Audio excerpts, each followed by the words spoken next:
गोटे पुओ से पर्यंत तुम साथी थाए जे पर्यंत से तुम ऊपर रागुए तुम सह झगड़ा करुए।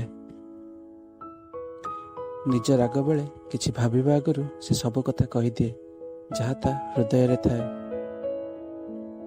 किंतु जेतेबेले से अनुभव करिथाए कि ता रागर ता चुप्पीर तुम ऊपर किछि भी फरक पड़ुनी, तो सेतेबेले से रागिबा झगड़ा करिबा छाड़ी देइथाए आ निजको तुम ठारू धीरे धीरे दूरेई देइथाए।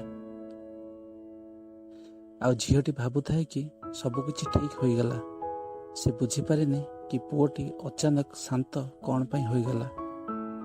ता हृदय को केते कष्ट हेउछि, कोउठी ना कोउठी से ता भल पाइबाकू अटकई देइछि।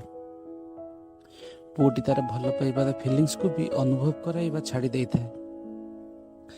लोके कहते मर्द को दर्द हुएनी, किंतु गोटे पुओ भी कांदी पारे जदि से सच्चा हृदय रु काहाकू भल पाउथाए। गोटे सच्चा भल पाउथिबा पुओटी बास एतिकी चाहे कि झीटी ता राग को ता अभिमान को बुझीबाकू चेष्टा करू, ता राग पछरे थिबा भल पाइबाकू बुझीबाकू चेष्टा करू। गोटे पुओ तुम पाई ता जीवन भी देई पारे, ता मनरे तुमको हरैबार डर को बुझीबाकू चेष्टा कर।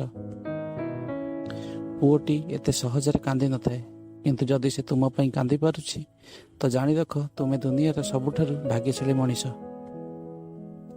ताको दूर को जीवाकू दियनी, भाग्य थिले एमिति साथीटे मिली थाए जे तुमको सच्चा हृदय भल पाउथाए।